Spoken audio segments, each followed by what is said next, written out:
before we take our break, okay?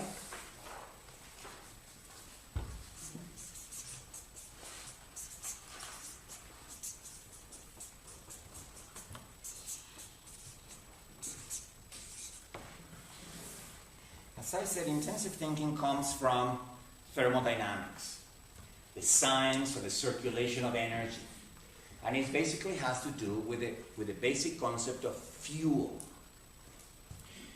As everybody here knows, every single piece of technological machinery needs fuel. Whether it is the gas that you put in the gas tank of your car, whether it is the batteries that you put in your electrical appliances, whether it's the lithium batteries that you need to recharge on your iPhone or your iPod, we know that we need batteries for everything. So intensive thinking is simply a way of reminding you that just like our technological devices need fuel, one, whether it is in the form of oil or in the form of electricity or any process, any morphogenetic process needs fuel. And that comes from intensive differences, hence the word that appealed to the lips. Let me first define the word intensive before we get to that. When you open a book of thermodynamics, a textbook, you're going to find a distinction between two different types of properties. The first type they call extensive properties, and they include length, area, volume, and many others. Number of components, amount of energy, amount of entropy, but these are the three better known ones. And then you're going to find a definition of intensive properties.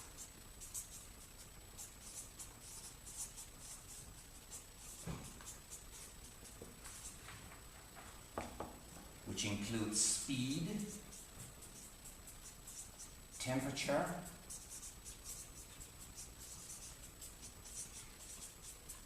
pressure, density, concentration, how salty the water is, how much salt is concentrated on it, and many others. Now, when they give you the textbook definition, and I'm going to give it to you now, it's okay.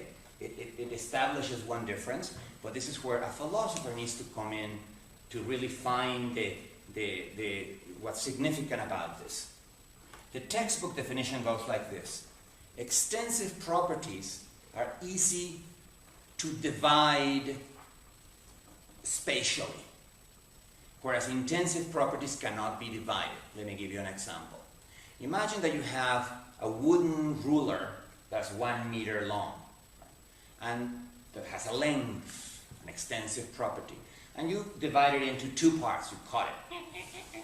So now you end up with two half rulers, each one of which is half a meter long. So areas, lengths, volumes can be divided. That's what in a way architects do. Architects are given an empty plot, an empty volume of space, and now they're going to come in and subdivide it in different ways. Subdivide it to create different rooms, subdivide it to create different little niches for conversations depending on the type of building that you're creating, right?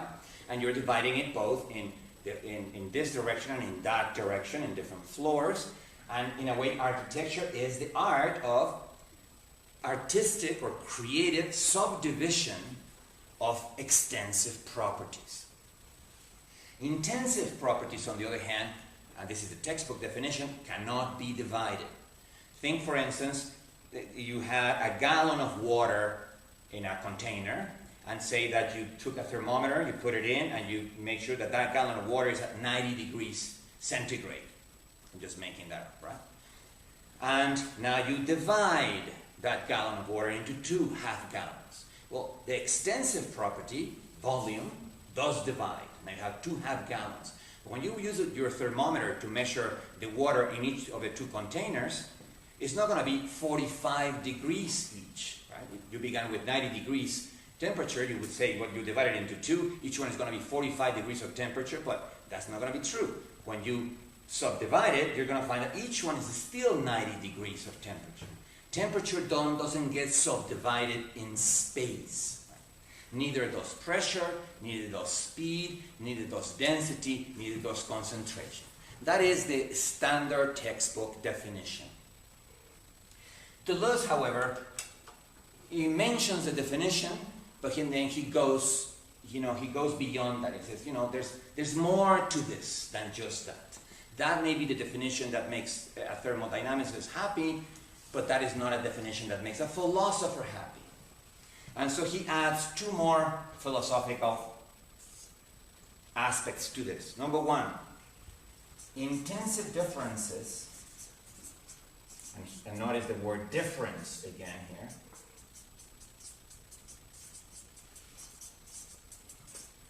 drive flows or drive processes. Flow being one type of process, a process of movement, but intensive differences drive all kinds of different processes. In other words, intensive differences are fuel. Let me give you an example. I'm going to draw two maps of the Earth.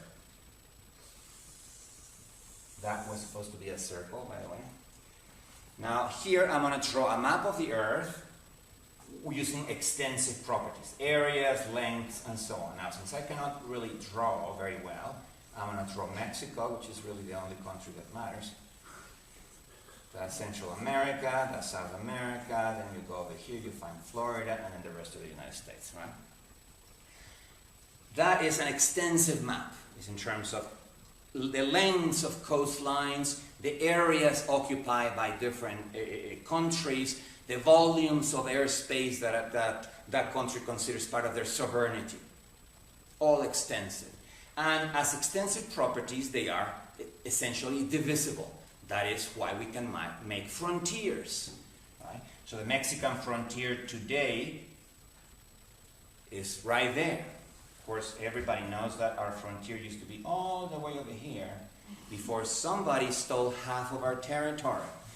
But let bygones be bygones. We're taking it back anyway. So that's our frontiers. Our frontiers are crucial, of course, in geopolitics. Frontiers are divisions of extensive properties. A map with intensive properties would look entirely different. And first of all, it would have to be animated. But it's a familiar map too. It's the map that you see in your meteorological forecast every day. You would, in that forecast, somebody say, there's a zone of high pressure, and then there's a zone of low pressure. That's an intensive difference already. There's a warm front moving west. There's a cold front moving east. So this is hot, cold. There's a slow mass of air moving near the Earth. There's a very fast mass of air moving on top of it. I'm not even going to draw that, but it's slow versus fast. Whenever you find intensive differences produce movement. Let me give you a simpler example. And let's imagine again something simple like a box, sealed box divided into two airtight containers with a little door between the two containers. And let's say that you fill one of the two halves with hot air and the other half with cold air. As you have it, you have an intensive difference there, right? Cold and hot. And in fact, you have what is basically a battery, a very cheap and very primitive type of battery, but you can use it to run your devices. All you need to do is open the little door between the two containers, and the hot air will spontaneously move towards the cold air chamber. There will be a spontaneous flow, and you can tap into the energy, into the motion energy of that spontaneous flow to run, say, a small electrical motor. Now, nobody would actually do that unless you're like stranded in an island with Gilligan and the professor just drowned or something, and you need to do something like that. But it shows you that an intensive difference is the most basic form of fuel. By putting two intensive quantities that are opposed to each other, and then putting them into contact, you create something that can drive a process. Now, since we are interested here in morphogenetic processes that generate form, the very first question that intensive thinking forces you to ask is, where does that process get its fuel? Right? In the previous example of population thinking, I showed you where the process gets its fuel. It gets it from the sun. If there was no sun, then photosynthesis would not be able to fix that electromagnetic energy into chemical sugars, and then the whole chain of alimentary relations would not get started. So when I talked about population thinking, I brought a little bit of intensive thinking there, because you always need to account for what fuels a process. Processes don't just run on their own, vapors, right? They need an intensive difference. And intensive differences are always mobile. When you see this map, you need to see it animated. You need to see this area of a high pressure moving, the area of low pressure moving, the cold front moving, the hot front, the warm front moving. And it is from those movements and those interactions that everything in the atmosphere that there are creatures that we give names to are born. Hurricanes, thunderstorms, tornadoes, monsoon rains, cloud formations. The morphogenesis of the sky, which we as earthlings are very lucky to have skies that are constantly changing, and unless we have become so jaded that you cannot admire a sunset anymore, you're still kind of going every single evening, wow, this is different than yesterday, and it's a different painting than was the day before. Well, those paintings are produced morphogenetically, and they are produced morphogenetically using fuel. Where does the fuel come from? Still, it comes from the sun, because the sun warms half the planet and leaves the other half cold, and it creates a very basic intensive difference, out of which all the intensive differences follow. As I said before, it was by shrinking this system of differences that the steam engine was invented. The steam engine is just that. It's just a boiler on one side, which is the hot side. There is the earth on the other side, which is the cold side. And then there is a wire or something that connects the two. The moment you connect the two, there will be a flow of energy, a flow of heat going from one side to the other. Now, of course, if you just do that, then you're not going to be able to do anything. But if you then plug in a system of pistons in the middle of the wire, then they can take that energy, convert it into mechanical energy, and bingo, you have something that can, hammer leather or hammer, nails into things, or do whatever, all the different things that motors are used to do, drive wheels for a locomotive. And it is basically just a shrinking of the same processes that occur naturally on our atmosphere continuously. Now, just to end this little section, this is basically the definition of a body without organs. A body is called a body because, of course, a bounded body of water and air. This is floating in the middle of space, but it's bounded, right? You can see it from far away. So it's a body. And it's a body that's alive with intensive differences, constantly producing Hurricane Freddy, then Hurricane Susan, then Hurricane this, and we give them names because they're entities that last long enough for us to track, and of course because of the destructive power that we need to track them, but it is an entity that's constantly spawning things. Thunderstorms, with their expressive lightning and thunder, right? That many primitive cultures used to think is the angry gods talking to you. Because to this day, lightning and thunder are expressive, right? Depending on where you are, you can be fascinated, awed, or scared. But thunderstorms are expressive entities with a very specific architecture and move very fast maintaining that architecture. And moreover, some thunderstorms, in addition to the lightning and thunder, can spawn tornadoes if they have enough circulating air in the lower part. And those tornadoes can also last an hour, half an hour, and so on, while they do the destructive thing if they happen to interact with human settlements. And so it is a world, the atmosphere, hydrosphere, filled with creatures. The Mississippi, the Missouri River, the Amazon River, we give them names because they last in time and they have behaviors and they have moods, right? The Mississippi is angry today. Then, you know, we need to reinforce the levees because it's angry. Now, that's a metaphor, but it's also not a metaphor because you're talking about the amount of turbulence in that flow. And therefore the capacity of the river to overrun your defenses, right? And so the atmosphere hydrosphere is alive, but it's alive with a non-organic life. It doesn't have DNA, it doesn't reproduce itself, it doesn't have evolution. So it is a body without organs. It is a bounded body of water and air, animated by mobile intensities, by mobile differences in intensity, that can give rise morphogenetically to a variety of creatures, right? Some of which are dangerous, that is, some of which have the capacity to affect us negatively, some of which have the capacity to affect us positively, like a cloud formation during the sunset, which has the capacity to affect us aesthetically. But they have capacities to affect us. This is clear. Intensive differences drive flows. Remember, this is something that it is common knowledge.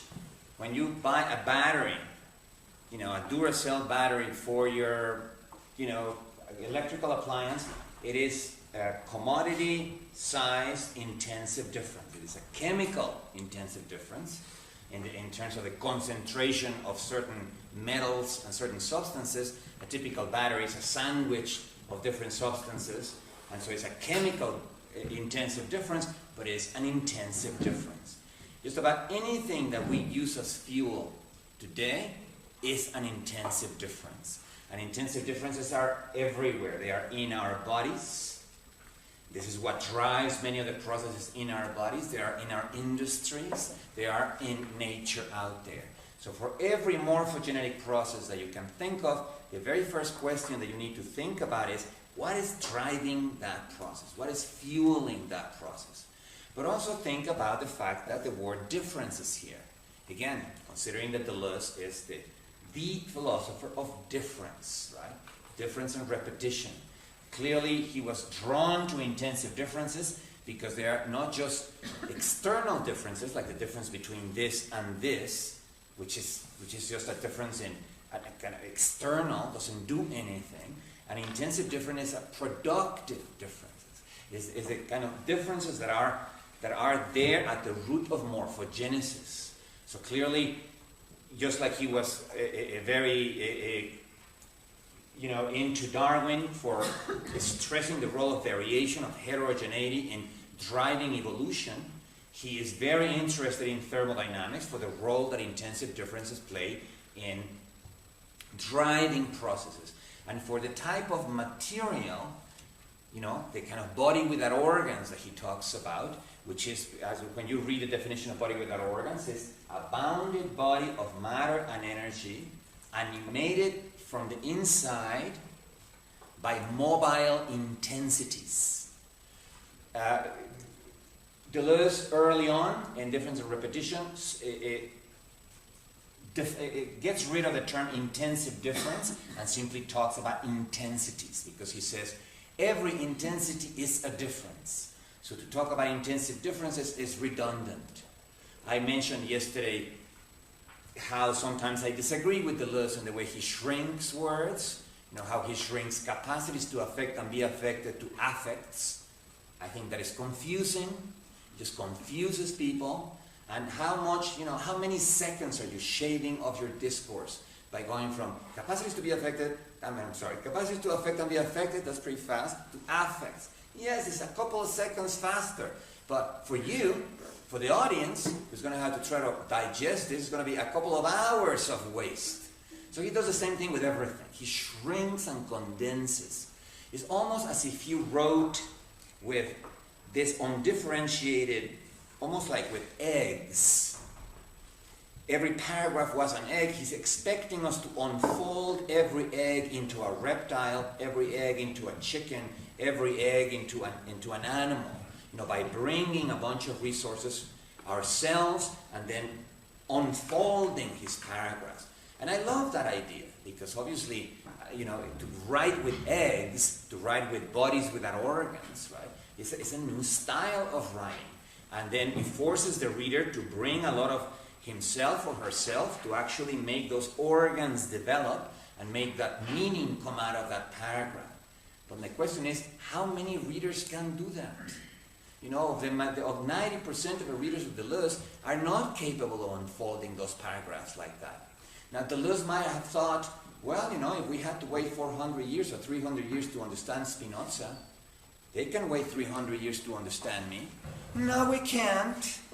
No, we can't. There's like global warming coming on. There's like nuclear warfare. We have like 20 minutes now. Not 400 years, right? So my style has been to always just write about Deleuze fully unfolded. I'm not trying to count on the reader to unfold any farther. But I can understand how he does it. And so when you read Deleuze, you're never going to, with exception a couple of times in difference and repetition, you're not going to find the phrase intensive differences, just like you're not going to find capacities to affect and be affected. You're going to find affect, you're going to find intensity. But now I'm telling you, intensity means intensive difference. I can even give you the page number where he says that if you write me an email. So, he wants us to start thinking in terms of intensities as opposed to extensities. You will see tonight after lunch when we start talking about subjectivity, how Deleuze wrote his very first book on Hume, because of course Hume and Kant are even today are two main sources of theories of subjectivity. There's all kinds of other theories of subjectivity. There's Freud, there's Piaget. There's psychological theories of subjectivity, but from a philosophical point of view, the two main philosophers are Kant and Hume, and as we will see tonight, Hume is all about intensities. Now, not this type of intensities, but felt intensities. Not the temperature of the air, but the temperature as I feel it. Not the humidity in the air, but the oppressive humidity as I feel it. Not the pressure of water, but the pressure that I feel as a scuba diver, and I get deeper and deeper and I feel the pressure. And of course the intensities of color, intensities of aroma, intensities of flavor, intensities of texture. So we will be talking about intensities, subjective intensities tonight. Right?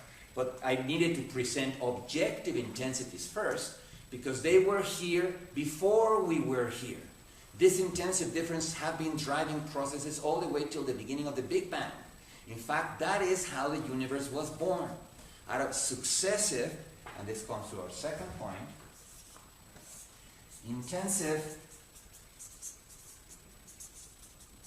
properties exhibit critical thresholds.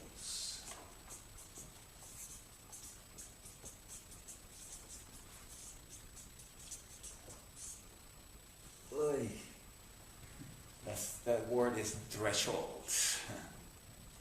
Critical thresholds, critical points of intensity at which something morphogenetic happens. The typical example of this is, of course, a line of temperature values, in which this is 100 degrees centigrade, this is 0 degrees centigrade, and we're going to be talking about the substance water.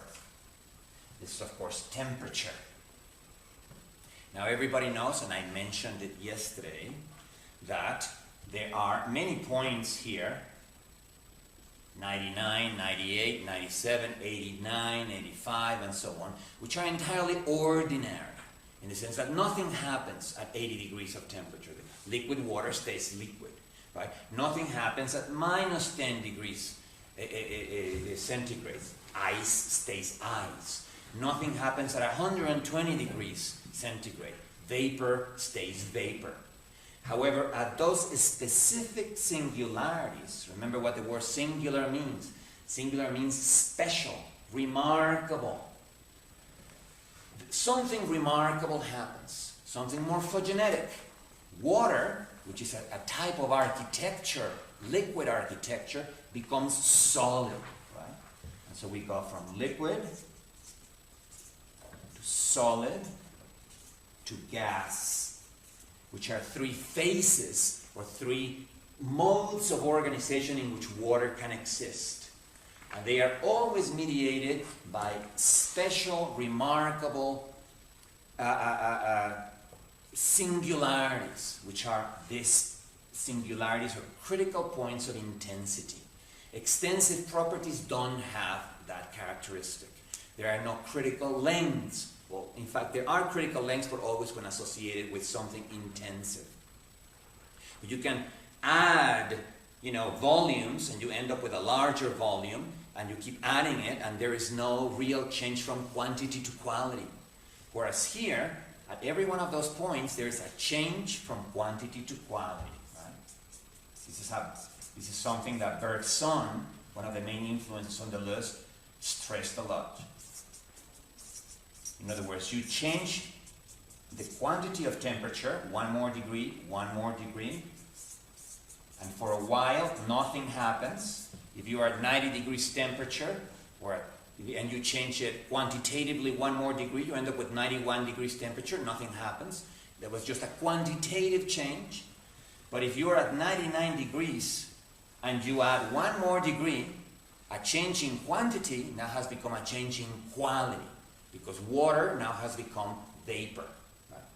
This is, of course, also essential in the functioning of a steam engine. The steam engine is called a steam engine precisely because within the pistons, to be able to get to be able to tap into the energy flowing from the hot boiler to the cold earth, you need this phase changes of water, going from liquid to vapor and so on. Now these are very important because any change from quantity to quality gives rise to new qualities and is therefore morphogenetic. Changes from quantity to quality is what gives our world all its variety, all its interest. Now notice also that there are, let me reproduce this here, 100 degrees centigrade, 0 degrees centigrade. Options, even for the humblest substances. Water at 0 degrees temperature can become ice, or it can become snowflakes.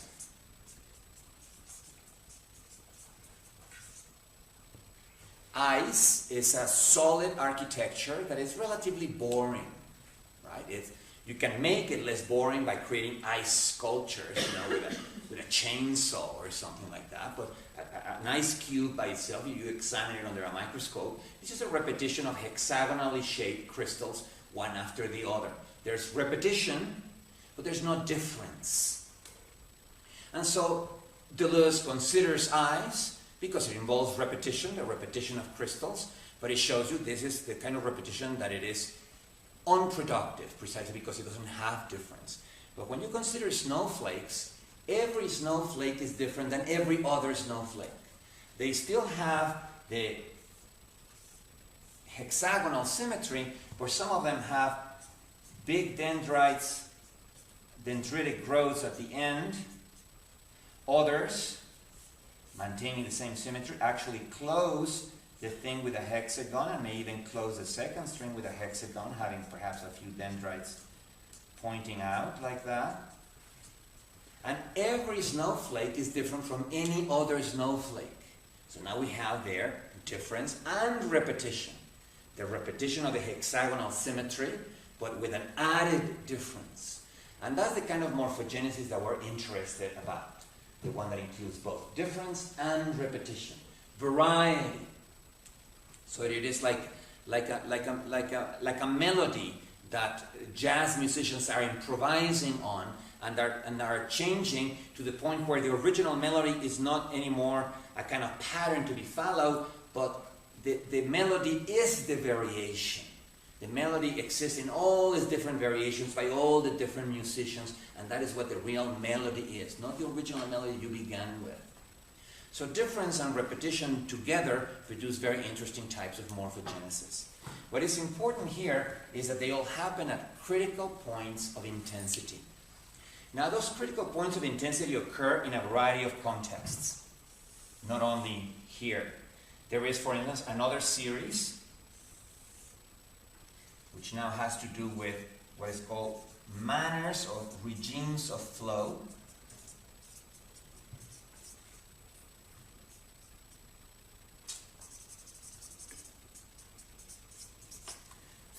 From uniform flow before a certain critical point to periodic or wavy flow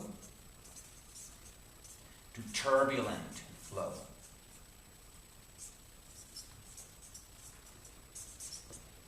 That is supposed to be an R. Turbulent flow. The way in which any liquid flows depends on its speed. At a speed, of course, being an intensive property. For very small speeds, a liquid flows relatively uniformly. It's kind of a boring type of flow. Doesn't change. At a certain critical point of speed, it depends on the viscosity of the flow, so I'm not even going to write numbers like I did over there. It begins flowing in a wavy way. Goes forward and backward, goes forward and backward, or you can even create convection cells that go like this. At another critical point, it becomes turbulent, which now means eddies within eddies or vortices within vortices. That's another architecture, that's another form that has been born from intensive thresholds. This is another type of morphogenesis. Even in animals, we can find this intensive sequences. We can find them in the gaits or manners of moving of animals. I could use myself as an example, but bipeds, we have less gaits. Gaits is the name for this manners of movement than quadrupeds. So let's use a horse as our example. A horse at very small speeds, at very low speeds, can walk. But at a certain critical point of speed, it has to break into a trot. And at another critical point of speed, it has to break into a gallop. You can test this by placing a horse on a conveyor belt that you can manipulate the speed. And then, so that the horse needs to move just to keep himself in the same place, right? So you begin the test by moving the conveyor at a very slow speed, and you can see the horse staying in the same place, walking. Then you get to the critical point, and you can see the horse immediately begin to use different muscles, and even in some cases different bones, in order to be able to now trot, just to keep up with the same speed. And then you start fooling around with the horse's head, right? Like, okay, now I'm going to put you in the turbulent mode, right? And he has to break into a gallop. Now you can check this with yourselves when you are out there. Just try walking faster and faster and faster. There's going to be a point at which you cannot go any faster unless you break into a run. And break into a run means not only using the muscles from your legs, you start using muscles from your back. In other words, a different configuration of your component muscles and bones begin to enter into action when you change into another regime of movement. So critical points of intensity are everywhere. It's just a matter of making a thorough catalog of them to begin finding them in all the different places. But they are also characteristic of intensive thinking. Right? Intensive thinking, therefore, to summarize, is thinking in terms of productive differences, differences that store fuel, and thinking in terms of critical thresholds, the crossing of which produces a spontaneous morphogenetic event. The morphogenesis can be towards a boring form of repetition, or it can be towards a more expressive, more artistic form of repetition. Clearly, as artists, you could use critical thresholds in your art. You can arrange things in your sculptures. You can arrange, particularly now with digital media, you can arrange things in such a way that if a critical mass of the audience is present in front of the monitor, something would happen. If the mass is below critical, something else will happen. And in such a way that you can, if the movement of people is past a certain speed, something would happen. You can begin playing with these critical thresholds to trigger events in the in the materials that you're using for your work of art. All of this is useful for artists But it's also, of course, very useful for scientists and philosophers who are trying to think about the morphogenetic powers of nature. Finally, topological thinking.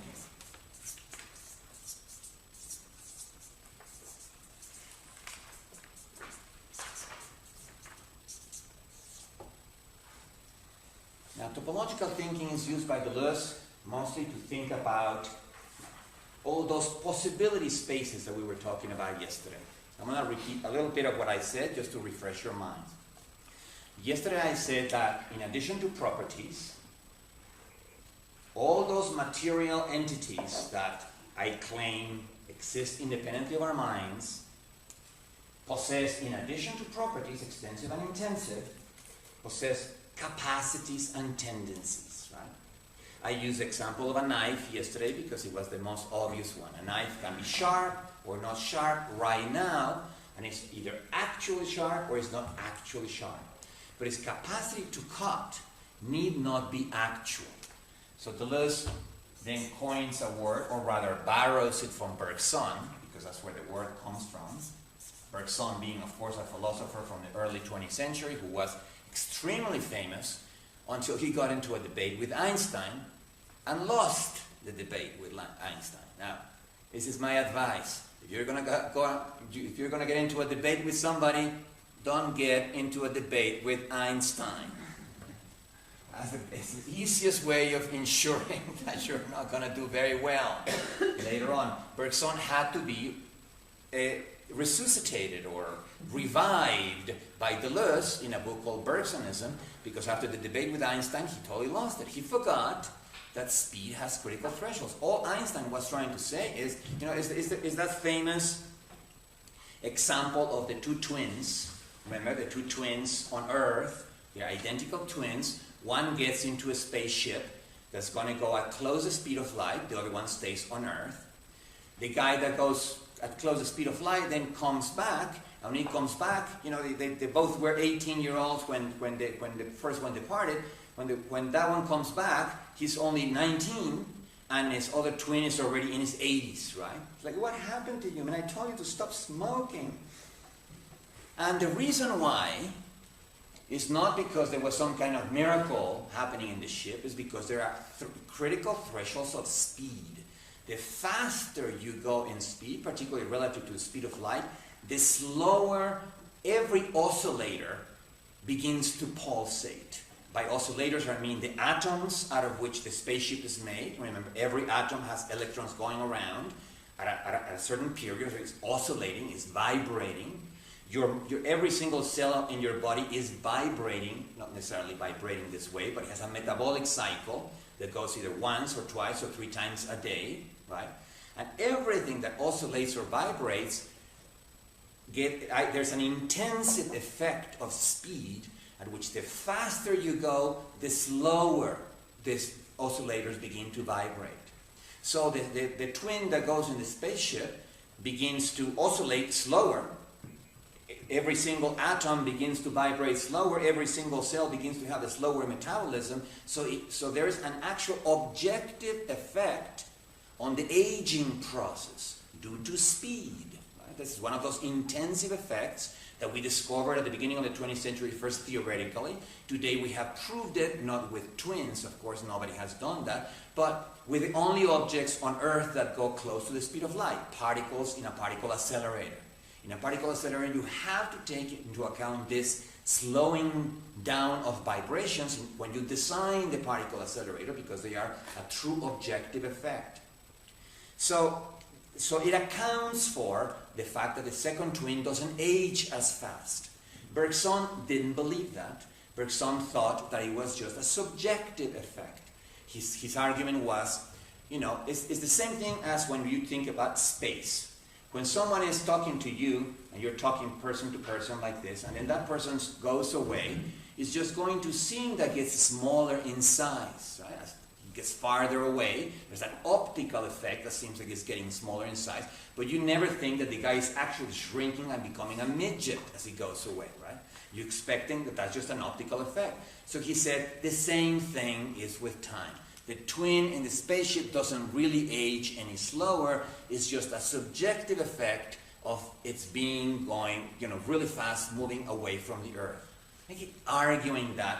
He lost the argument, and almost automatically he became unfamous. Right? He had to be revived by Deleuze. But nevertheless, his work is still very valid. He just shouldn't have gotten into that debate, particularly because if you explain it to Bergson correctly, it actually fits with Bergsonian theories.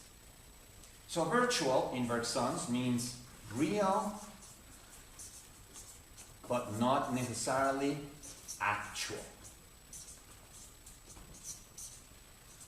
I suppose you can also call it potential or possible, but we would not want to do that, because when we talk about virtual, we're not talking about just possibilities. We're talking about the structure of a space of possibilities.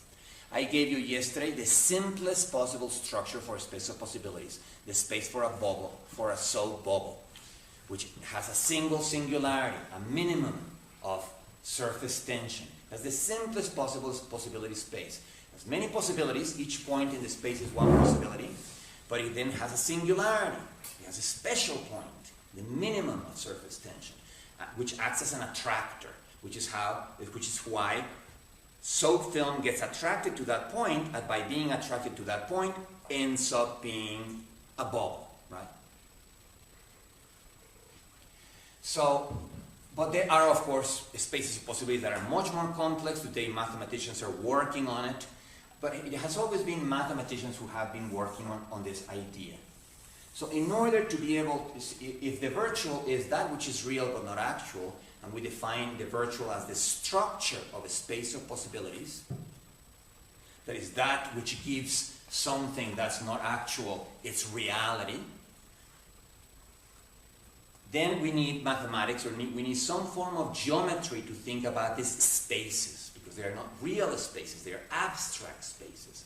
And that geometry is topology. Let me introduce this theme by making a comparison of how things were done in the 19th century and how then things were done when these were invented. I'm going to take a two-dimensional space, which is just a curved piece of paper, right? It's just a two-dimensional space. At the beginning of the 19th century, when you wanted to study a folded two-dimensional space like that, what you would do would be to inscribe it in a space with one more dimension and put some Cartesian coordinates in that space. And then every point, remember that in mathematics, a space is simply a set of points. It's not just a set of points, it's a set of points plus a definition of what counts as a neighborhood. That is, a definition of what counts as one point being nearby another point. Otherwise, a space could be made out of a point in my skin here, then a point in the surface of the moon, then a point in somewhere in Andromeda, then a point in the molten iron center of the Earth, and all those points would form a space. Well, they don't, because they don't form neighborhoods. For a space to be coherent, a bunch of points need to be able to be grouped together and then be nearby enough that they actually form a coherent space. So in mathematics, a space is a set of points plus a definition of what is a neighborhood, or a definition of what it is to be nearby another set of points. So prior to, at the beginning of the 19th century, you would take one point of that space, you wanted to identify it, to give it an identity. So what you would do would inscribe that space in a set of Cartesian coordinates and then measure the lengths that it had to those coordinates, and then write those lengths as x1, xy, z, right? This would be the y-axis, this is the x-axis, this is the z-axis. So every point becomes an xyz address, a triple of numbers. In many systems of computer-aided design today, we still use x, y, and z. We still use those axes. We still say, well, if you spin a cube like this, you're spinning it around the z-axis. If you spin it this way, you're spinning around the x-axis. We still use this. because this is the classical way of doing things. But Deleuze rejects this because he says a space should be studied only with local information that's on the space itself. We don't want to introduce a global set of coordinates relative to which we are studying our space. So, in the 1830s, roughly, two genius mathematicians, one was Gauss, and the other one was Riemann. Riemann was Gauss's disciple, decided to invent an entirely different approach to space. They still wanted to study those folded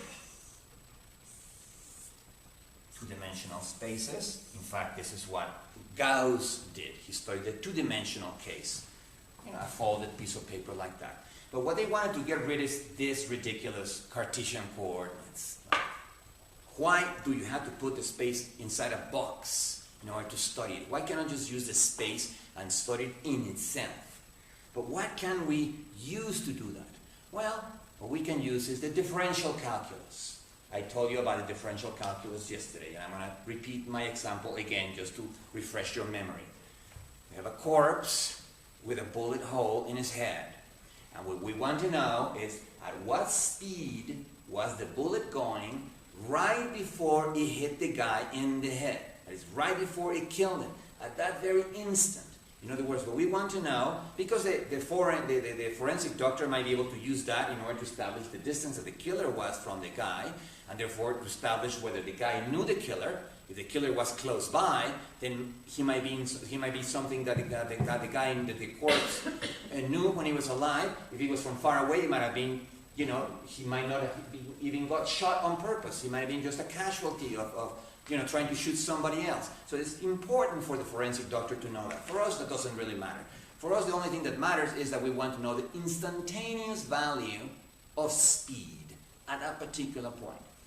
So, Gauss knew, of course, this is the 19th century already, the differential calculus is right now the tool of choice for any kind of science. So he knew they had that, and he thought, hey, why can't we use that? Only instead of measuring the instantaneous value of speed, or the instantaneous value of temperature, or the instantaneous value of pressure, let's measure the instantaneous value of curvature at each point. Now let me just give you something like that, but in cross-section so that you understand better what I'm talking about. Let's imagine that we had a piece of paper that's folded that way, and of course I'm just doing it in cross-section, right? The paper goes in that direction here. Well, as you can see here, because this is flat, curvature is not changing at all. So the value for instantaneous change of curvature is 0 here. 0, 0, 0, then begins curving and gets more rapid, so the values keep changing at each one of those points. Then it starts slowing down because now it's going to change curvature at a much slower pace. So, but each one is still changing curvature at a certain speed. You can calculate it. You get here, then it is a more tighter curve, so it needs to accelerate, and then it goes back to 0 again. So you can measure the change of curvature. Remember what I told you yesterday about rates of change. We hear the word rates of change and it sounds like something that an economist would use or a physicist would use, and it sounds boring immediately. So change that word to speeds of becoming, and all of a sudden it starts sounding differently. Becomings can occur at all kinds of speeds, and the speeds at which things become are important. Everything around us is changing constantly. But some things are changing very slowly, some things are changing very fast. Things that change super fast, we don't even see them. We need to take stop motion photography to be able to see them, right? So that clouds moving by themselves. You look at the clouds and yes, you can see that they are moving, but they're moving so slowly that you really need a lot of imagination to see that. But if you take one frame every hour, you're going to see those clouds moving in dramatic forms, right? So they are moving. There's a rate of change, but it's a rate of change that relative to us, relative to our perceptual rate of velocities, It's just too slow to be seen. We can use a particular piece of technological apparatus to accelerate them.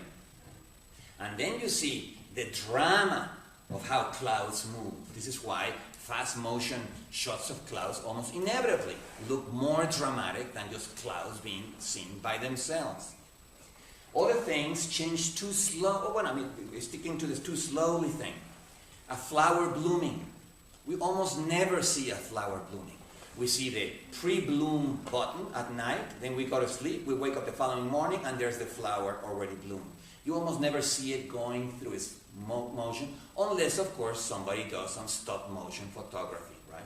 Which is perhaps the very first shots everyone ever saw of stop-motion, those flowers blooming, right? That's a morphogenetic process.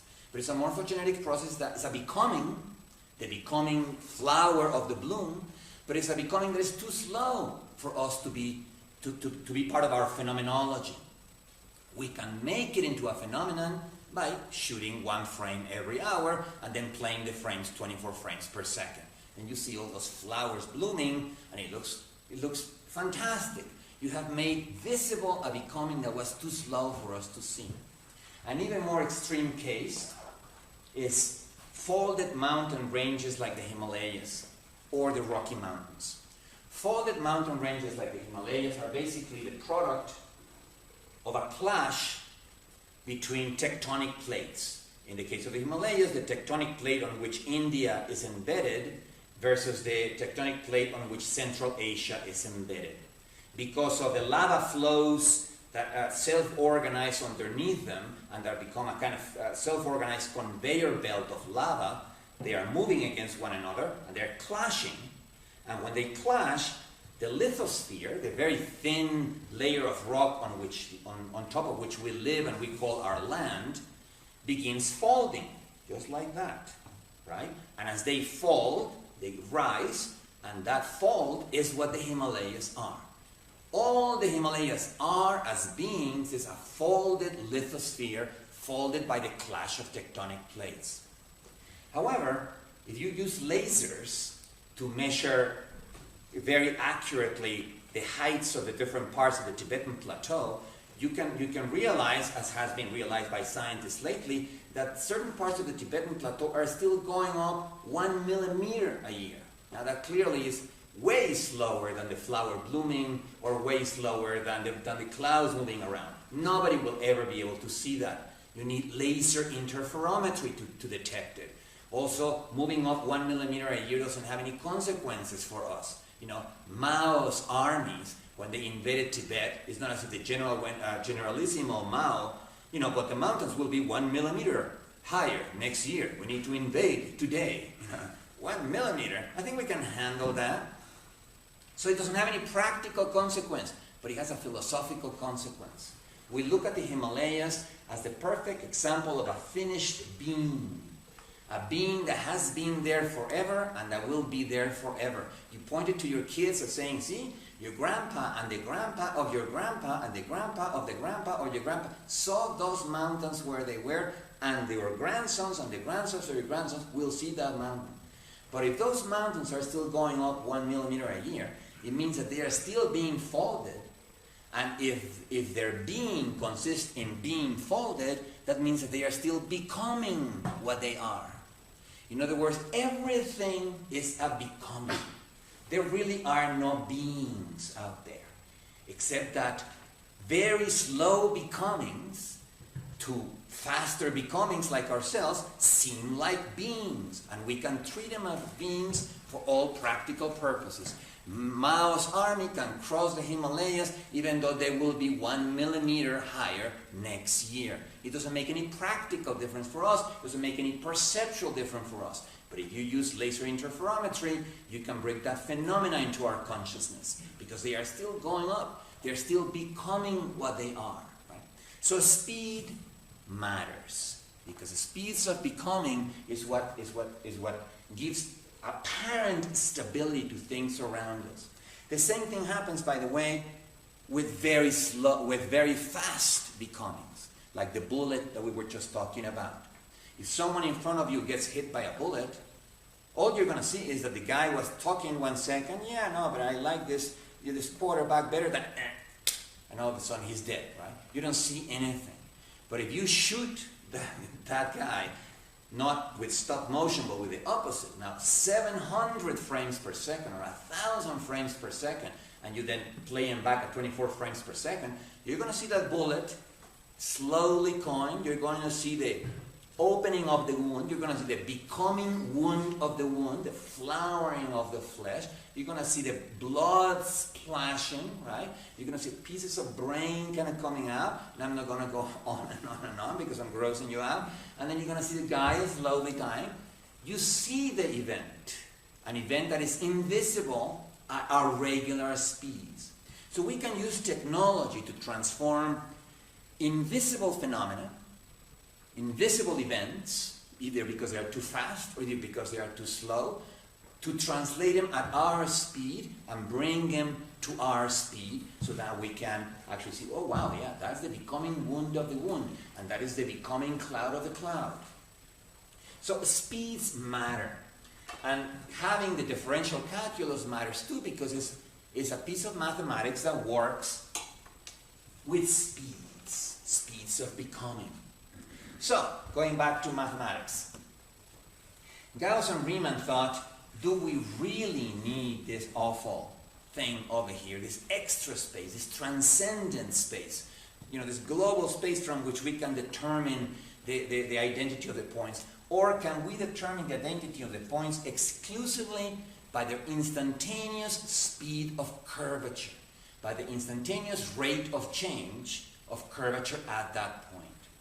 By doing that, every point in this plane becomes a speed, and the entire space becomes a field of rapidities and slownesses. The rapidity or slowness with which curvature is changing at every point.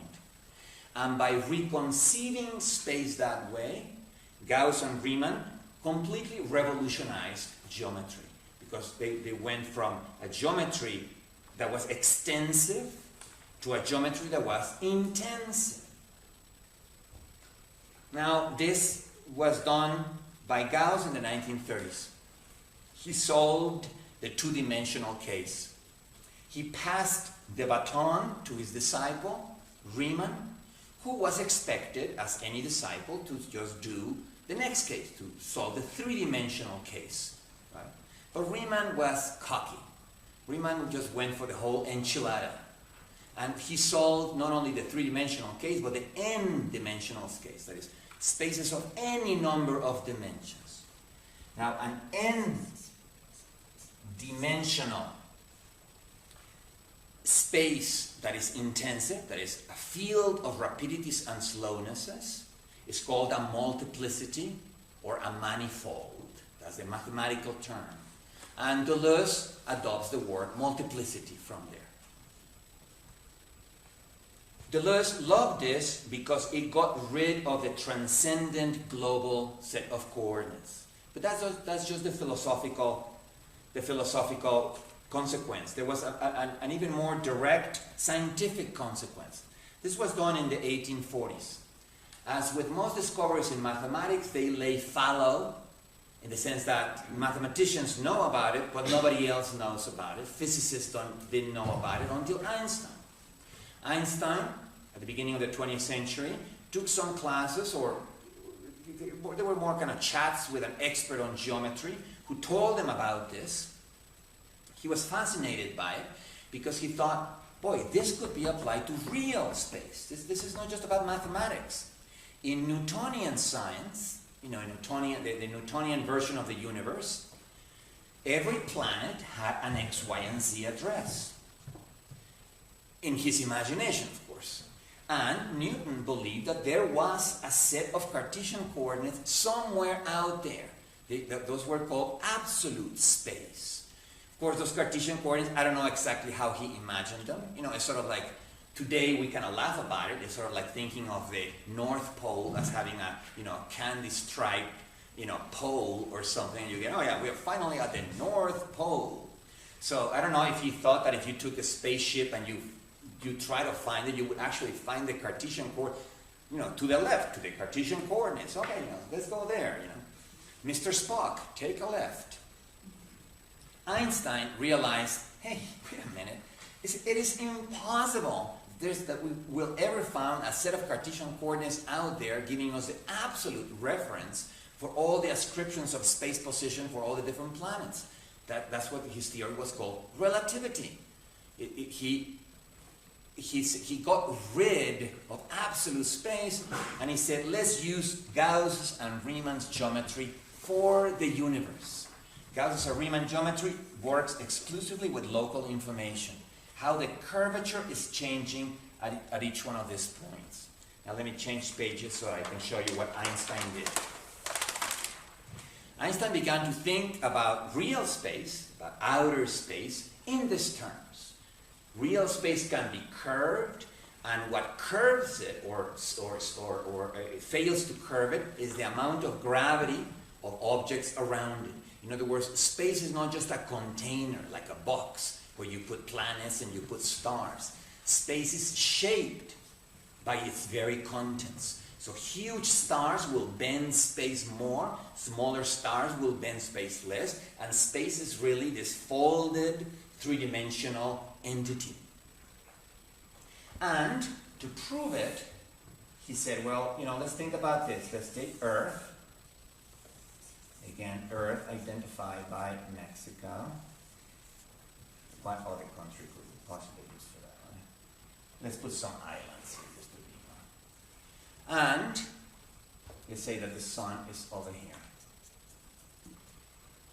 Now he took two stars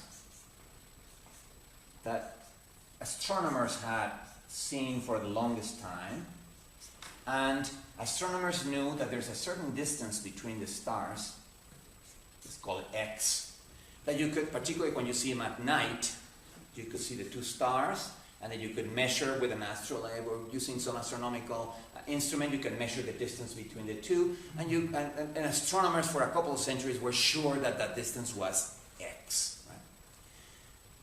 Einstein, though, said, well, yes, I accept that. But when those stars are behind the sun during the day, the rays of light that they send to Earth will be curved, because the space around the sun will, in fact, be curved a little bit. And so these guys will get around the sun will curve a little, and then they will go like that again, instead of being one straight line, like they are at night. At night, they reach us in a straight line. But during the day, they reach us following this kind of curvy line. So he figured, if you are here, and you take a photograph of those two stars at night, and you measure the distance, they're going to give you, say, 10 centimeters. But if you take that photograph during the day, they should be 10.5 centimeters apart. Of course, you couldn't test that idea, because during the day, you don't see the stars. The sun is blocking the stars. So he put out that idea in 1905, and he had to wait 14 years until 1919, where there was a total solar eclipse. The moon was going to go in front of the sun, was going to block the sun completely, and was going to let us see those two stars without the interfering light of the sun. Astronomers knew exactly when the date was going to be, so every scientific society, the Royal Academy of London, the Royal Academy of Paris, and all the famous scientific societies, put a lot of money to send scientists to all the different places. I can't remember now where was the optimal place to see it. I think it was somewhere in New Zealand. The optimal place where the eclipse were going to be seen. Everybody sent expeditions of scientists armed with photographic cameras to take a photograph of those two stars the moment the sun was blocked, to see if in fact the distance between the two was going to be 10.5. When they developed the photographs and measured the distance, it was 10.5, and at that very second, Einstein became a superstar. Right? His theory had been confirmed, the special theory of relativity. Space did not have an absolute set of coordinates from which we could measure things. Space could only be treated locally by measuring curvature and the rate at which it curves. But Einstein would not have been able to do that had it not been for Gauss and Riemann. So let's remember, their theories lay fallow there for 70 years, but eventually they were applied to real space, and they made a scientist into a superstar. Now, for our purposes here, these kinds of spaces are interesting. I mean, these ideas are interesting, but we don't want to apply topological thinking to real space. We want to apply it to those conceptual spaces that we've been talking about before. The conceptual space associated with a knife, which tells you all the possibilities that the knife can do. The conceptual space associated with the bubble, the soap bubble, all the possibilities that the soap bubble can have. In other words, we want those spaces to be used conceptually, philosophically. The person who invented that use for those spaces, I mentioned him earlier. His name is Henri Poincaré. That name has an accent somewhere. I don't know where it is.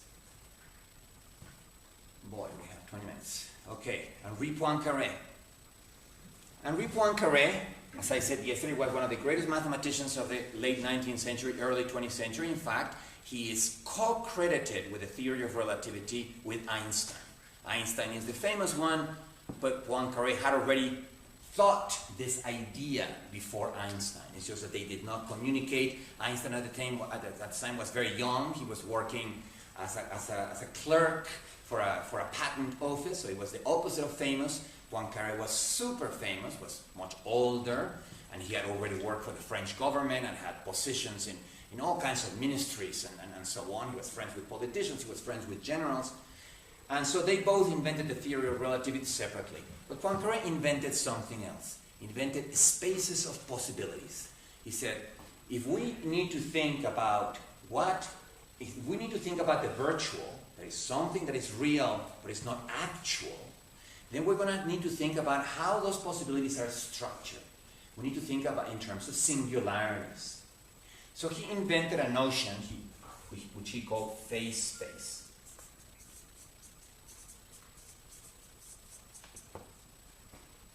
And I'm going to also draw it the way I drew my other ones, even though actually these spaces are not used in mathematics because they have edges. What you do in mathematics when you want to use a two-dimensional space like that is you glue first that edge to this edge. You create a taco.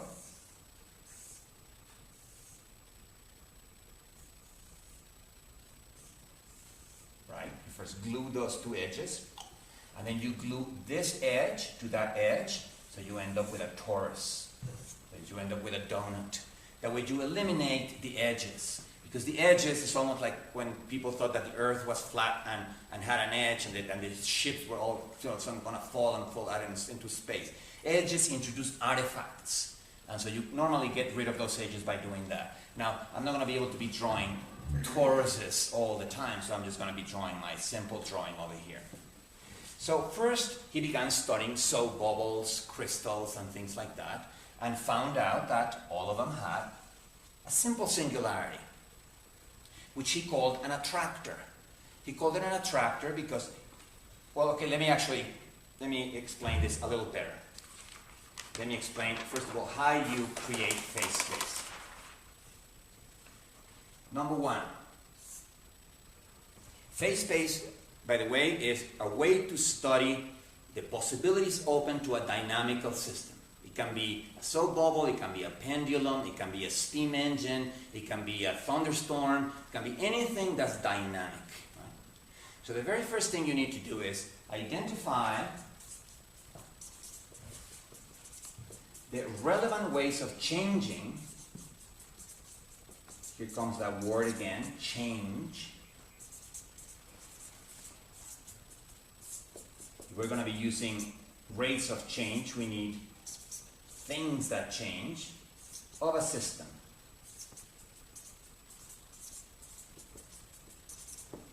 Let me draw a very, very simple system down here. A pendulum. You know, like in a grandfather's clock. A pendulum is hinged up here. It has the thing over there. Now let's assume that this is not a driven pendulum, like in a grandfather's clock. In a grandfather's clock, something has to be given a little pulse to the pendulum so it keeps going, otherwise the pendulum would come to a halt. Assume that this is not a motorized pendulum, it's simply a thing with a weight hanging from a hinge that allows it to spin. Right? Now this pendulum is a dynamical system, it can change, but it can change in only two ways. Let's assume that I take this and move it up here, and then I let it go. It will swing, and then the swings will become smaller and smaller and smaller until it goes back to its equilibrium position, right? So it can change in two different ways. It can change in position. I can put it in this position, I can put it in this position, and it can change in speed. Right? When I bring it up here, it's at 0 speed, but as I let it go, it begins increasing in speed. It reaches its maximum speed when it's down there, then it starts slowing down. It gets still it comes to a still here, and it goes back, reaches its maximum speed again, and then it begins swinging, swinging, swinging, swinging until it becomes motionless again. So there's two ways in which the pendulum can change: position and velocity.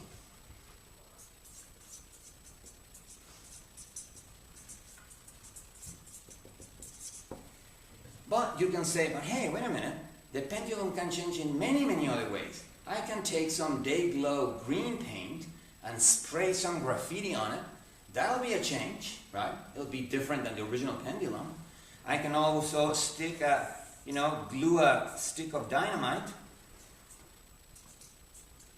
and blow up the pendulum. Hey, that's gonna be a change. Just ask the pendulum after it blows up. But those would be irrelevant ways of changing. We want only the relevant ways of changing. They are irrelevant because the TNT, first of all, creates a new system, which is not a pendulum by itself. It's the pendulum plus explosive. So now you're not dealing with the same thing. The color doesn't change the dynamics of the pendulum. Now, let me just say something about the word relevant. Assessments of significance or relevance, what factors are significant or relevant for a given thing, is an art. It's not a science. You don't have an algorithm, a mechanical recipe that will be able to identify what makes a difference and what doesn't make a difference to the dynamics of the pendulum, right? You need to experimentally set that. You can change the pressure, you can change the temperature, and you see that the speed is still the same. Well, so temperature doesn't change it. Or temperature might change it a little bit, and for your experiment, that is too small an effect to be counted. So making assessments of relevance is an art. It's the kind of art that you need to learn. We're going to talk a little bit more about that tonight when I distinguish two types of knowledge. Knowing that Columbus discovered America in 1492, or knowing that the hydrogen atom has only one proton in its nucleus. Knowing facts, from knowing how to swim, knowing how to ride a bicycle, knowing how to paint, knowing how to play an instrument, knowing how to,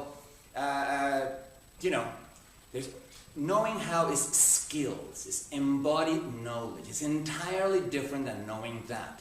Knowing that someone tells you Columbus discovered America in 1492, if you believe him, then you know that Columbus discovered America in 1492. But knowing how, is taught by example and is learned by doing. You don't teach your kid to learn the bicycle by reading an Acme volume on how to ride a bicycle and then throwing your kid downhill. Good luck, kid, right? You climb the bicycle yourself, you teach them by example, see this is how it's done, and then the kid learns how to ride a bicycle by doing, over and by practicing. Right? Knowing how, I'm going to talk a little bit more about that tonight, has been neglected by philosophers, but has been systematically neglected by philosophers who are too elitist to consider working with your hands, as in a craft, as in metallurgy or carpentry or pottery or cooking, a significant form of knowledge. But we have to get past that prejudice, because knowing how, as I'm going to argue tonight, is a million times harder to reproduce in robotics than knowing that.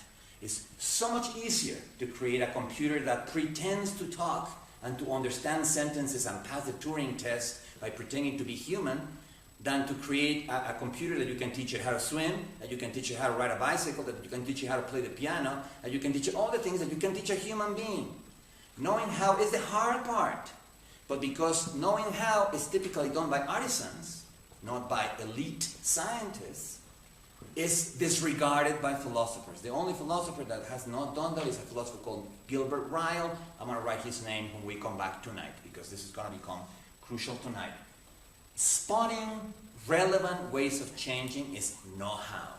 It doesn't come in books, right? There are no set of principles that will tell you this is how you spot significant changes. You know, knowing what makes a difference for a particular dynamical system, you learn by experience, by repeated experience, and you're taught by example during your apprenticeship in a laboratory. So, the first thing that you need to do then is to rule out spray paint, is to rule out the color of the pendulum, to rule out you know, if it's wood, the particular grain of wood that it is made out of, by not adding irrelevant things like a stick of dynamite. And then you boil it down to, well, the two main ways of changing is position and velocity. These are called the degrees of freedom of the system, technically. That is, the ways in which the system is free to change. Free, done. I cannot talk and write at the same time, apparently. Number two, create the space, create a manifold. I'm going to write there now the technical term. Remember, a manifold is just a space that is used in the way in which Riemann and Gauss used them, with as many dimensions as you need. With as many dimensions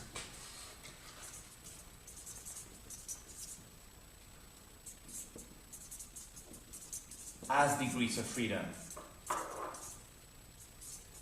So for a pendulum that has 2 degrees of freedom,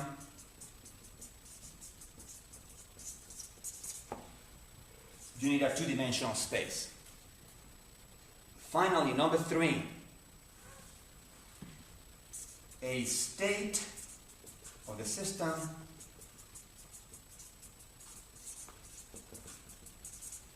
is a point in this space, a series of states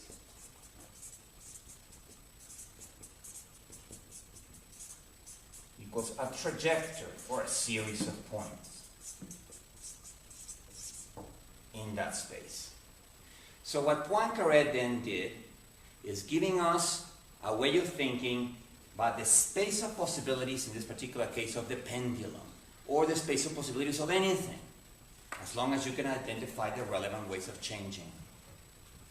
Now I'm going to switch to another page, right, to draw the pendulum. So, we located the degrees of freedom of the pendulum, speed and position. We're going to assign those to each one of the dimensions of our manifold. This is position. Remember now the dimensions are in the manifold itself. They are not in some Cartesian coordinates outside. This dimension is position. This dimension is velocity. So the pendulum, I'm going to redraw it here in small scale so that we can see it. At any one point, you know, if I move it up here and keep it motionless, I change its position, and its velocity now is 0 because I'm holding it. So that has, you know, say that this is 0 velocity, and this is also graduated for position. We calculate its position, we calculate velocity, it has a point right there.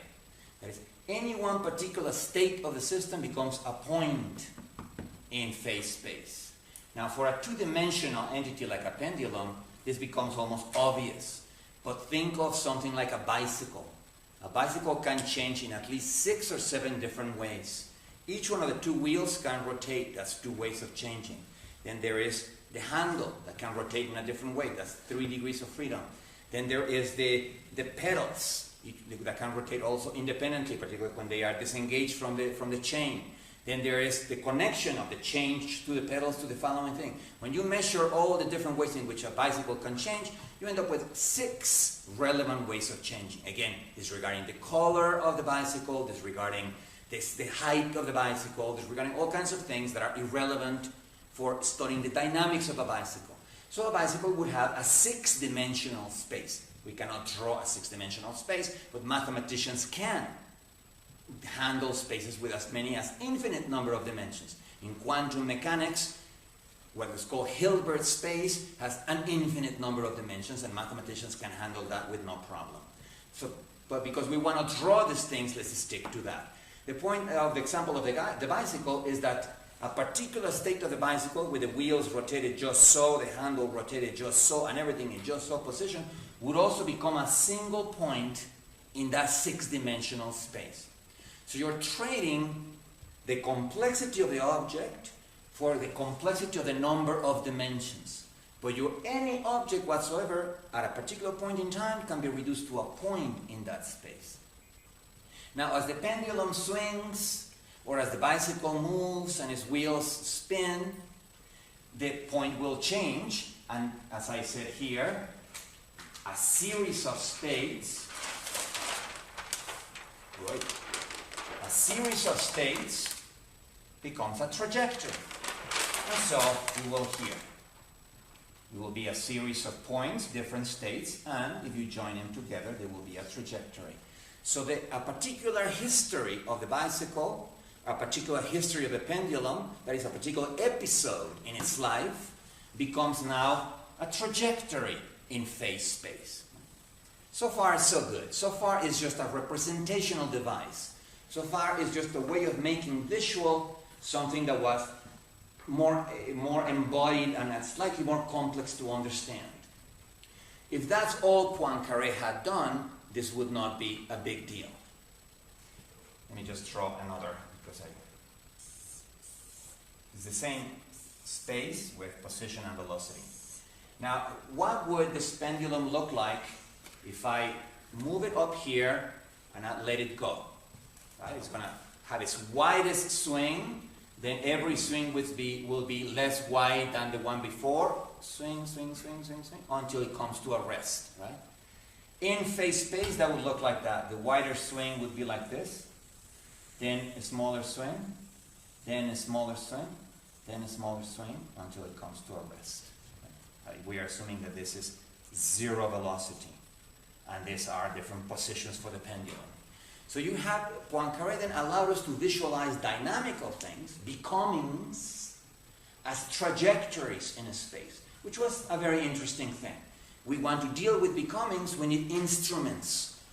We need representational technology to be able to better understand those becomings, better understand those dynamics. If that had been it, though, then this would have been just a representational revolution. It would be one more type of modeling technique used by scientists, in which they're using visual models to be able to better understand dynamical behavior. But that's not what he found. He began to explore this thing. He began first to use very simple systems that are similar to the crystals and the soap bubbles that we saw before.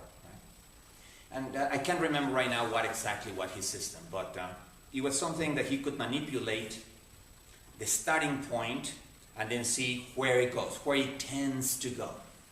So he began with his system at a particular state, somewhere over there, and then began following his system as it created a trajectory until it came to a rest. Then he took the same system and started in a completely different place, say over here, followed his trajectory, which now followed a very different trajectory, and ended up in the same point. He goes, oh, well, that's interesting. Then he began it in a completely different place. He began wandering around and ended up in the same point. And so with every trajectory that he tried. Then he realized that that point was a singularity, was an attractor. Every trajectory, doesn't matter where it began, ended up there. And he realized at that instant that what he had discovered is a way of representing the tendency of a system to always end up in the same place. This map is the map of the soap bubble. But it's also the map of the cubic crystal, or any other crystal, or any other thing that minimizes something. A soap bubble will be created, you blow in a certain way and it blows differently and it becomes a sphere following one trajectory, but eventually ends up in the point of minimum tension. Then you blow the soap bubble in a different way, blowing from the side. Well, that means that you're starting the soap bubble in a different place. It goes through its convolutions until it ends up as a sphere and ends up in that place. So Poincaré realized immediately that he had discovered a way not only of representing tendencies. Remember, tendencies are real but not actual, right? Because that film of soap in the wire is potentially a sphere, but it is not a sphere right now. Right now it's a flat thing. It will become a sphere if I blow on it. It becomes a sphere. So that sphere is potentially there, it's virtually there, but it's not there yet. So Poincaré realized immediately when he began discovering this was around the turn of the century, that he for the first time had found a way of capturing graphically what tendencies are. He realized that he had found a way of representing mathematically the virtual, the simplest type of virtuality, which is an optimization process or a minimization process, but many things do that. We know that when Katrina hit New Orleans and the Mississippi overflowed, it flooded the city, we knew that poor people living in the lowest elevation neighborhoods were the ones who were going to get hit worse. Why? Because water always seeks the lowest level. Right? We use that sentence, right? Water seeks the lowest level. Now, water doesn't seek anything in the sense of actually finding something. It's rather, water has a tendency to go to the minimum point of gravity, that is to the lowest point. And so we knew when Katrina hit that the lowest point of gravity was the poor neighborhoods. Rich people live in the high points. So that tendency of water to seeking the lowest level is another thing that is represented by this diagram. That is the lowest level, the lowest intensity of gravity. Right? So Poincaré discovered then this and called these guys attractors. Topological points that could become spheres, that could become cubes, that could become all kinds of different forms once they become actual. But the diagram itself was simply a way of capturing the structure of a space of possibilities. This was a space of possible states.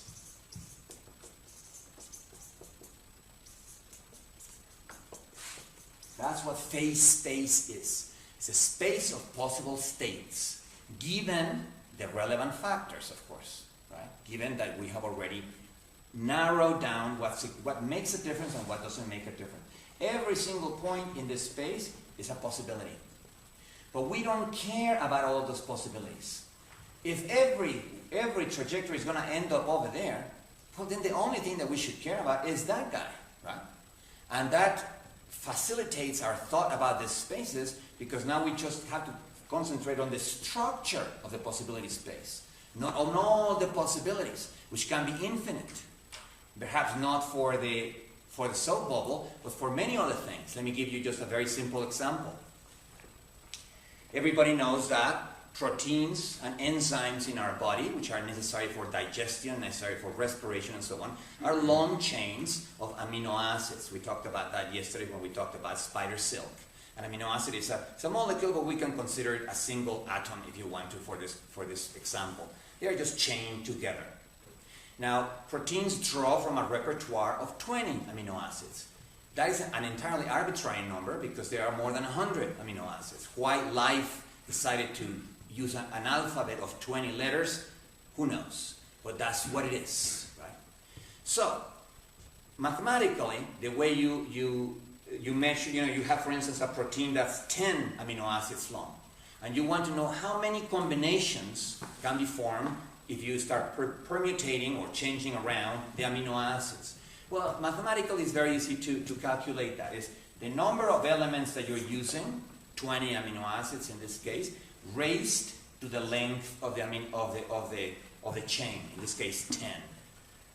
Right now this is what, something like 20 million or something, but I can't right now do the math, but it's a long number.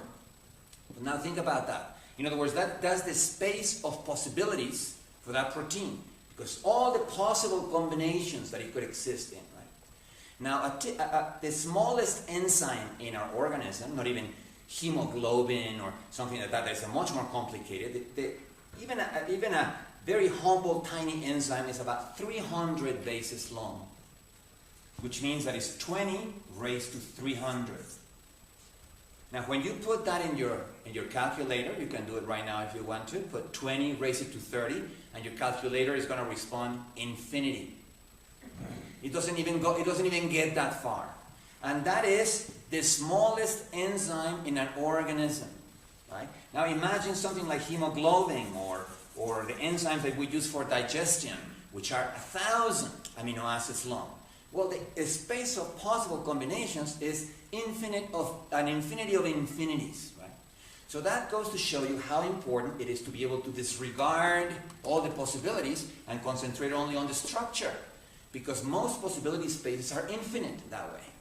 And if we could not handle all that infinity of possibilities. But if we can find that certain parts of the space are privileged, that those parts of the space have the highest probability of becoming actual, then we have found tendencies. And then we have found a mathematical way of dealing with tendencies. Poincaré continued, oops, guys, we are already eating into lunchtime, so I'm about to end. Poincaré continued his research and discovered a new type of singularity, which I already explained yesterday. It's a line singularity that's closed on itself. It's called a limit cycle or a periodic singularity, a periodic attractor. And it does the same thing. Trajectories can begin anywhere, but the moment they reach the singularity, they wrap around it. They can begin over here, and they wrap around it. They can be here over here, and they wrap around it. In other words, a singularity is the long-term tendencies of the system. The system can start wherever, but you know that in the end, after you wait 5 minutes, 10 minutes, 20 minutes, it will start pulsating. I gave you as an example yesterday, and I'm drawing it ever worse, a radio transmitter. A radio transmitter, when you turn it on, it begins acting erratically, something like when your cell phone is trying to find a signal. And the erratic behavior is precisely this trajectory over here. Engineers call those transients. You know, it's what happens to a radio when it's warming up. But eventually, it settles into a steady pulsation. I already explained to you what happens yesterday. Spherical waves of electromagnetic energy get put out, and that is the signal on top of which you can then piggyback a message. Right? Poincaré also discovered those. Today we already know, and this I told you yesterday, I hope that some of you actually followed my advice and Googled Lorentz attractor. You know, when I tell you guys that something is cool, something is cool. I just wanted you to see it for yourself, because chaotic attractors are intriguing aesthetically. You know, they are very interesting visually. They look different than anything else that you've seen before. But at the same time, they are abstract entities structuring possibility spaces. I mean, I'm going to have to stop, but let me just then give some kind of punchline or something. Poincaré then invented topological thinking. Topological thinking, according to Poincaré, then is this. Is thinking visually or geometrically, if you want to put it that way, about the virtual. Is thinking in terms of, if we have tendencies and capacities, both of which are real, but not necessarily actual, how do we think about them when they are not being actual? How do we think about the knife when it's not actually cutting something? How do we think about the soap film when it's not actually a soap bubble? Well, that's just a possibility for it. But it's not as if it had any, it's not as if the possibilities didn't have any structure, as if that piece of film could become anything. No. It has becomings, but the becomings are narrowed to a certain class, right? And that's what we want to understand. What is the structure of the possible becomings for a system? Do they have structure? And topological thinking allows us to do that, okay? Now, tomorrow, or rather on Tuesday, when we get back to science, because I'm going to stop with, I know, well, we'll have a little bit of science tonight, but I'm going to go back. Tomorrow we're going to talk about history and economics and society. I'm not going to be talking about physics or biology, but we'll return to this. I'm going to try to show you how the three reasoning styles together weave beautifully into a worldview in which, first of all, you always think in terms of collectivities, populations, in which the variation is essential. Not only populations that reproduce themselves, but also, as I was saying yesterday, populations of atoms, populations of molecules, populations of anything, in which what you are interested in is in the variation in the population. Number two, thinking always in terms of where is this process getting its fuel? Where is the morphogenetic process that's shaping this population, where is it, what is it being fueled by? Well, intensive differences, intensities is always going to be one answer to that question of what's governing that process, what's driving that process. And then when you ask yourself, well, yes, but where is that process going? Do we have any idea what its future is? We know it's becoming, and it's becoming because it's being driven by intensive differences, but do we have any idea of where it's going? Well, yeah, we can map its space of possibilities. If its space of possibilities has only one attractor, then we know exactly where it's going. We know that this is going to end up as a sphere. But spaces of possibilities don't have to be like that. There are many spaces of possibilities that are like this, for instance. With many attractors, and each attractor with its own sphere of influence called its basin of attraction. I suppose that is a metaphor having to do with the basin of a river. A basin of a river is its catchment area. You know, the raindrops that it attracts as they fall down the hills and end up in the river. That's the metaphor. But, you know, this, for instance, could represent a fertilized egg. Imagine a fertilized egg of a chicken, a fertilized egg of any kind of animal. At the beginning, where it is just a single pluripotent cell that eventually could become bone cells, could become muscle cells, could become feathers, could become beak, could become eye, right? And it has all these attractors, which are eye, feathers, and so on, of the dynamics of the internal DNA of each one of the cells. As the pluripotent cell begins to unfold into a chicken, right? Each one of those cells begins committing itself to feather. Another one commits itself to bone. Another one commits itself to muscle. Another one commits itself to... So the space starts losing attractors. But a pluripotent cell, and this is why everybody is fighting over stem cell research, because stem cells are like that. The space of possibilities of a stem cell has... You know, we have about 200 different cells, from blood cells, nerve cells, muscle cells, bone cells, kidney cells, cardiac cells, and so on, neurons. And about 200, that means that a fertilized human egg, you know, one cell, the space of possibilities has 200 attractors, one for each of the possible destinies. So you cannot tell, whereas with this one you can tell in advance where it's going, because it has only one. With this one you cannot tell in advance where it's going. Okay? But Poincaré had already discovered that 100 years ago. It's just that mathematical discoveries take forever to get to us. Gauss and Riemann took 70 years to get to Einstein. Poincaré's discoveries are taking about 80 years to get to us. And it was thanks to Deleuze that this process was accelerated, because he weaved all these strands together and gave them to us in the form of a world.